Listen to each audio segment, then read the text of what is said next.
ठाकुर जी से जो भी संबंध जोड़ता है उसे ठाकुर जी जरूर निभाते हैं, जैसे इस कहानी में उन्होंने देवर का संबंध निभाया।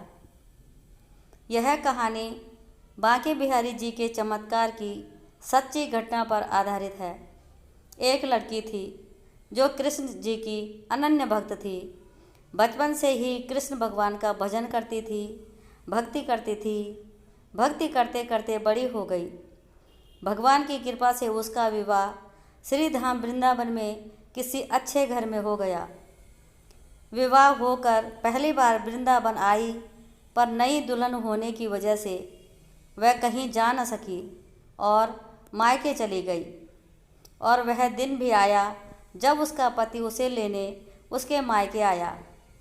अपने पति के साथ फिर वृंदावन पहुंच गई। पहुंचते पहुंचते उसे शाम हो गई। पति वृंदावन में यमुना किनारे रुककर कहने लगा, देखो शाम का समय है, मैं यमुना जी में स्नान करके अभी आता हूँ। तुम इस पेड़ के नीचे बैठ जाओ और सामान की देख रेख करना। मैं थोड़े ही समय में आ जाऊँगा। यहीं सामने ही हूँ, कुछ लगे तो मुझे आवाज़ दे देना। इतना कहकर पति गया और वह लड़की बैठ गई। अब एक हाथ लंबा घूंघट निकाल रखा था, क्योंकि गांव है, ससुराल है, और वहीं बैठकर मन ही मन विचार करने लगी कि देखो बांके बिहारी जी की कितनी कृपा है। उन्हें मैंने बचपन से भजा और उनकी कृपा से मेरा विवाह भी श्री धाम वृंदावन में हो गया। मैं इतने वर्षों से ठाकुर जी को मानती हूँ, परंतु अब तक उनसे कोई रिश्ता नहीं जोड़ा। फिर सोचती है ठाकुर जी की उम्र क्या होगी, लगभग 16 वर्ष के होंगे। मेरे पति 20 वर्ष के हैं, उनसे थोड़े छोटे होंगे, इसलिए मेरे पति के छोटे भाई की तरह होंगे और मेरे देवर की तरह। तो आज से ठाकुर जी मेरे देवर हो गए। अब तो ठाकुर जी से नया संबंध जोड़कर प्रसन्न हुई और मन ही मन ठाकुर जी से कहने लगी, देखो ठाकुर जी, आज से मैं तुम्हारी भाभी और तुम मेरे देवर हो गए। अब वह समय कब आएगा जब तुम मुझे भाभी भाभी कहकर पुकारोगे। इतना सोच रही थी कि तभी एक 10 से 15 वर्ष का बालक आया और उस लड़की से बोला, भाभी भाभी।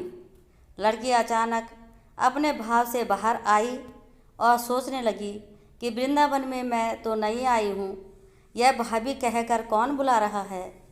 नहीं थी, इसलिए घूंघट उठाकर नहीं देखा कि गांव के किसी बड़े बूढ़े ने देख लिया तो बड़ी बदनामी होगी।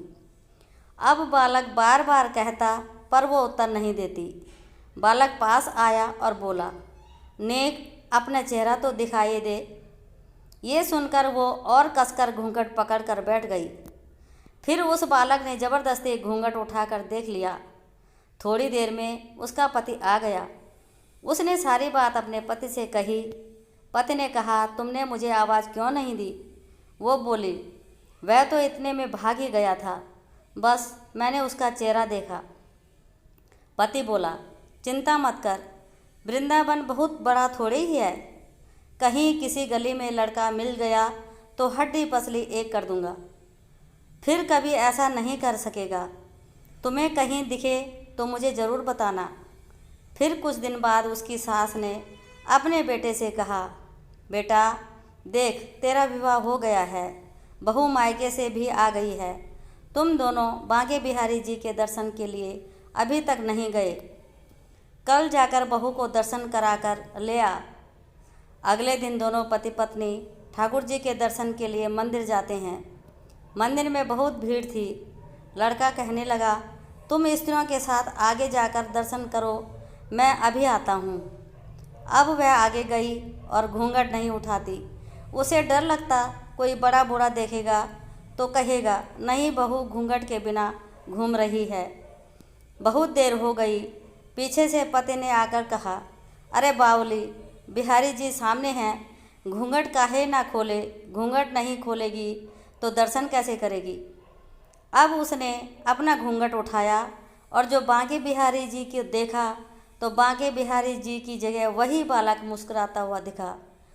तो एकदम से चिल्लाने लगी, जल्दी आओ जल्दी आओ। पति पीछे से भागा भागा आया। क्या हुआ? उस दिन जो मुझे भाभी भाभी कहकर भागा था वह मिल गया। कहाँ है? अभी उसे देखता हूँ। ठाकुर जी को इशारा करके बोली, यह रहा, आपके सामने ही तो है। उसके पति ने जो देखा वह अवाक रह गया और वहीं मंदिर में अपनी पत्नी के चरणों में गिर गया और बोला, तुम धन्य हो। वास्तव में तुम्हारे हृदय में सच्चा ठाकुर जी के प्रति प्रेम है। मैं इतने वर्षों में वृंदावन में हूँ, मुझे आज तक दर्शन नहीं हुए और तेरा भाव इतना है कि बिहारी जी ने तुझे दर्शन दे दिए। दोस्तों, आपको यह सच्ची घटना पर आधारित कहानी कैसी लगी? कमेंट करें। जय श्री कृष्णा।